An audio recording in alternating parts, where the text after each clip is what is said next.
The day had unfolded so far, much like the preceding days before, in a relentless whirlwind of introductions, endless orientations, and a ceaseless cascade of paperwork.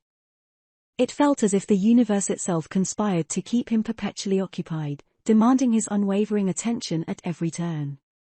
Yet, amidst the cacophony of his new obligations, a tenacious thought tugged at the back of his mind, the promise to check in with Muriel.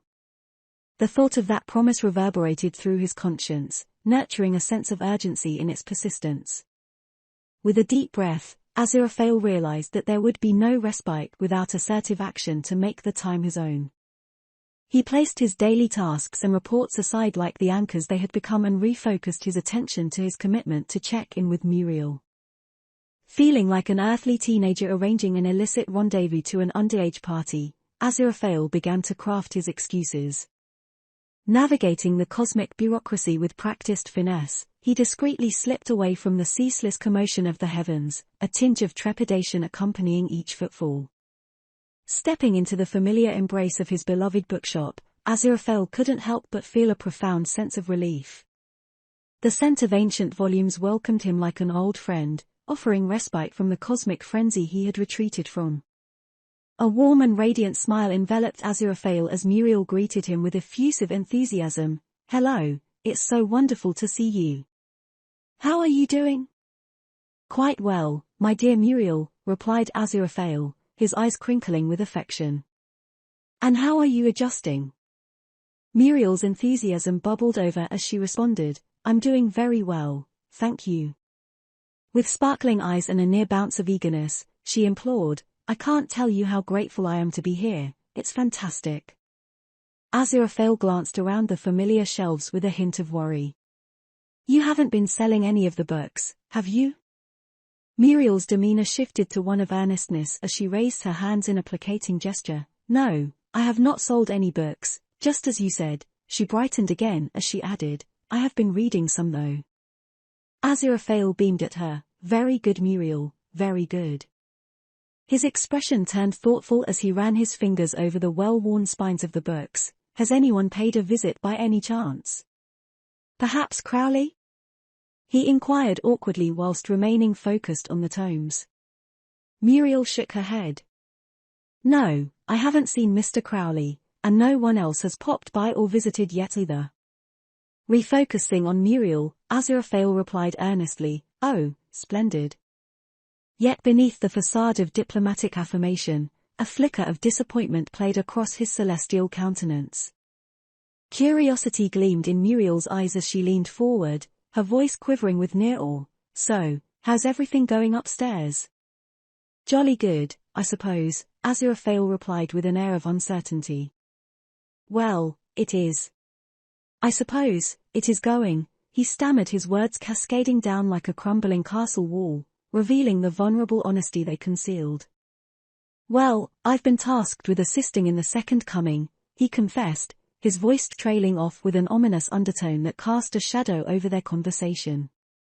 Noting the subtle dissonance in his tone, Muriel's expression shifted to puzzlement. "But, that's a good thing though, isn't it?" Aziraphale sighed deeply as if surrendering to the gentle embrace of the room itself. The familiar aromas, the subtle play of lights, and genteel company of Muriel's warmth and sincerity seamlessly melded into a comforting melody of familiarity and escapism.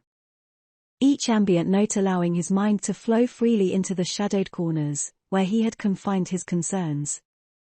After a moment of introspection, Aziraphale started to expound his fears. "The second coming," he began, his voice carrying the weight of grave contemplation, "is a concept that has captured the imagination of humans and angels alike, tempting us with the promise of heavenly peace."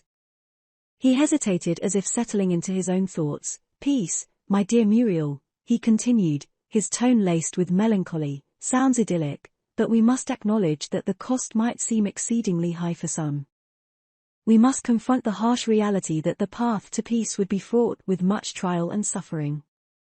He sighed as his darker reflections pushed their way to the forefront of his contemplation, plucking at strings of anxiety and ushering incongruous notes into the harmony of their interaction.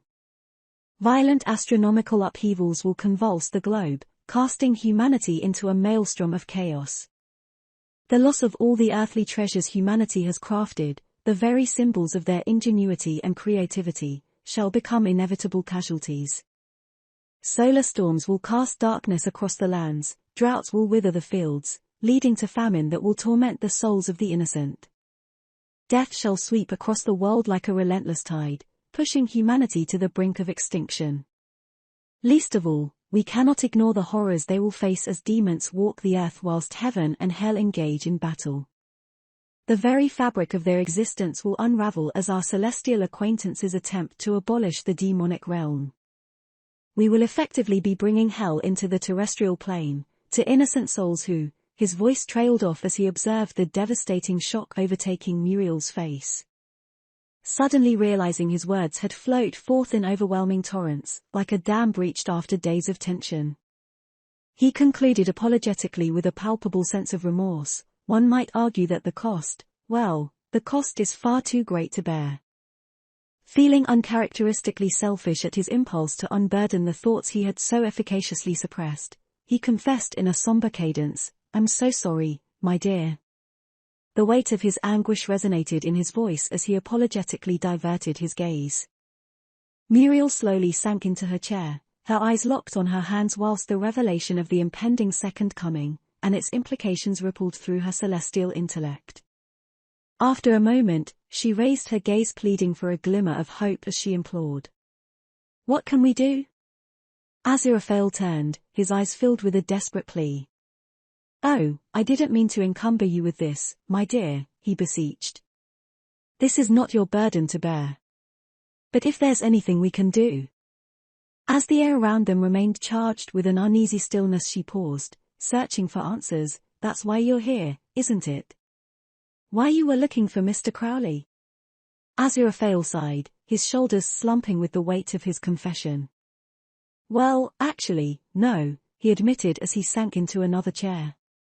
"I'm afraid there might not be much we can do, after all. It pains me to say as much, but I'm not entirely certain there's a solution at hand. The only course of action I can fathom is to do my best to safeguard the well-being of as many of the humans as possible." He admitted with a heavy heart, "Regrettably, my hands are tied."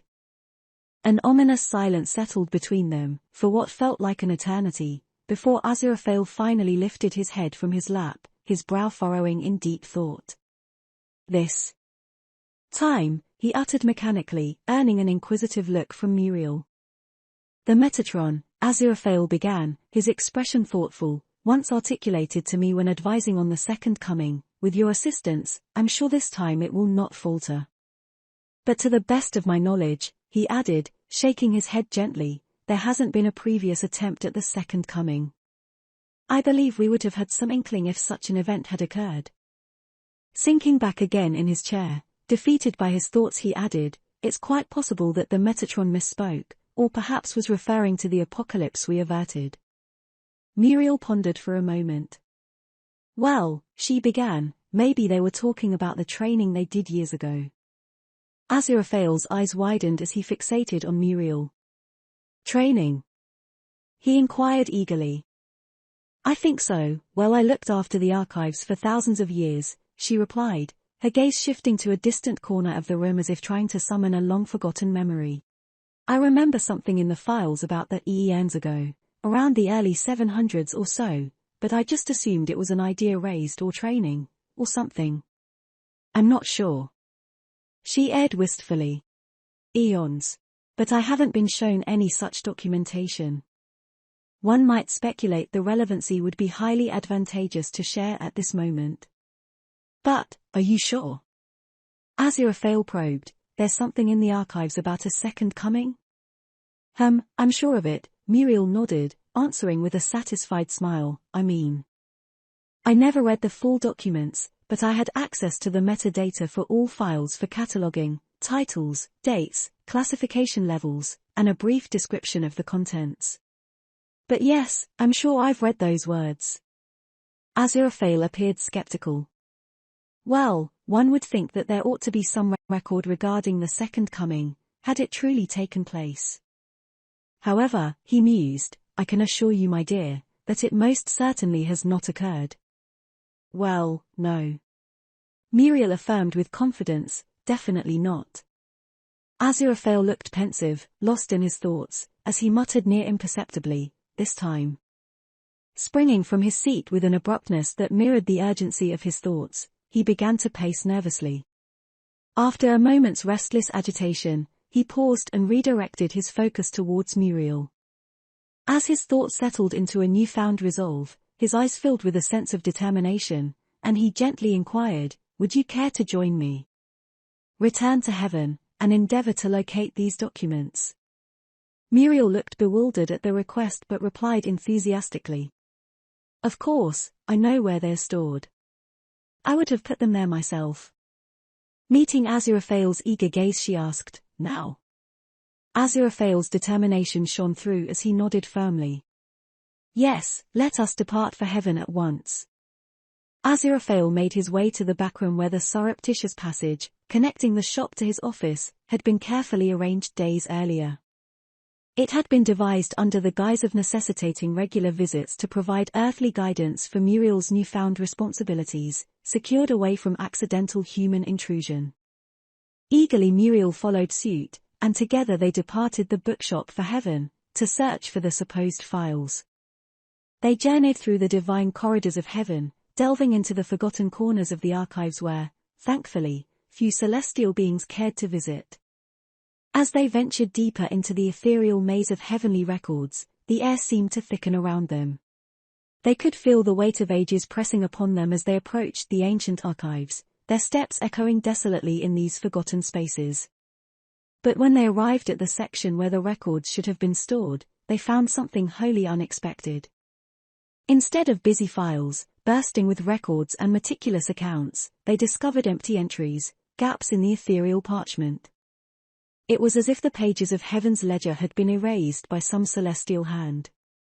"This is not possible," Muriel breathed softly, her voice echoing through the silent chambers. "These records should be eternal.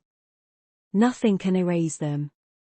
"Indeed, my dear," Aziraphale nodded solemnly. "It is quite perplexing. The files do appear to exist as you supposed, yet they are entirely devoid of content. There's nothing to indicate why these files are here, except for your own recollections of storing them." He continued to examine the empty files, a puzzled expression on his face. The voids in the records spoke of something beyond mere negligence or accident. They hinted at a deliberate obliteration, a purposeful erasure of celestial history. And then, amid the emptiness, Aziraphale spotted something peculiar, tiny near imperceptible markings on the base of the spines. Squinting at a file clutched in his hands, Aziraphale inquired, "What is this on the spine?" As he handed the file over to Muriel for closer examination. Muriel, taking the file in hand, muttered, "Usually a reference code or a date." She peered at it, furrowing her brow and holding the file as close to her face as possible. "It looks like a word. Indus, Indus." She looked perplexed as she returned the file to the shelves. "Look, it's hardly legible, but it looks like that word is on the spines of the other empty files as well. Indus. Indus. Why does that word sound so familiar?" Aziraphale pondered, his brows furrowing in thought, his eyes distant and searching. Baffling. If it appears on all the spines, there must be a significance. Well, if the files were completely removed, alarms would have been raised. The entire heavens would have known about this, she offered matter-of-factly with a casual shrug. "I'm afraid I'm not quite as adept as yourself when it comes to the finer nuances of our celestial record-keeping." Aziraphale admitted apologetically, then a spark of realization flickered behind his eyes. "Are you saying that this word can only be present if it was part of the original file? Either removing the files, or completely erasing the content would have been automatically identified. The alarms would have been blaring." She mused aloud, "Well, I suppose, something must have been needed to anchor the files." To avoid detection, she cast a beseeching glance at Aziraphale. "Ingenious, really, when you think about it." Aziraphale replied, nodding appreciatively, "Well, I suppose that gives us something," his voice tinged with relief. "Not a lot, I'll grant you," he continued, his face crumpling quizzically. But why the term Indus? Do you happen to be familiar with it? Interrupting his thoughts, Muriel urged, but why erase them? And by who? I don't think you understand. This isn't. It shouldn't even be possible. Aziraphale's countenance suddenly grew troubled as he realized the potential danger behind what they had just discovered. I dare say, he began, his words tumbling in a burgeoning panic, it seems exceedingly improbable that an angel of lesser standing than that of the highest of orders could have achieved such an extraordinary feat. Although we remain entirely in the dark about who might be responsible, or for what purpose, we can be certain that the motivations do not appear at all innocent. His eyes darted about as if the stacks and walls themselves might be listening. I'm apprehensive that a more sinister objective might be at play, and it seems someone is quite intent on keeping it concealed, and going to great lengths to do so. It appears we're venturing into rather hazardous terrain. My dear Muriel, I beseech you to hasten back to the bookshop without the slightest delay. Muriel nodded, her face etched with apprehension as she readied herself to depart. But please, Aziraphale cautioned, his voice tinged with deep concern, exercise utmost caution until we know more of what has happened here. Do not engage in any action or utter a word that might arouse suspicion. This matter should remain between us. Muriel nodded once more, her resolve evident as she whispered, don't worry, I won't breathe a word. With that, she turned and left Aziraphale hurriedly, as he set to tidying and concealing their recent activity before retreating to his celestial office.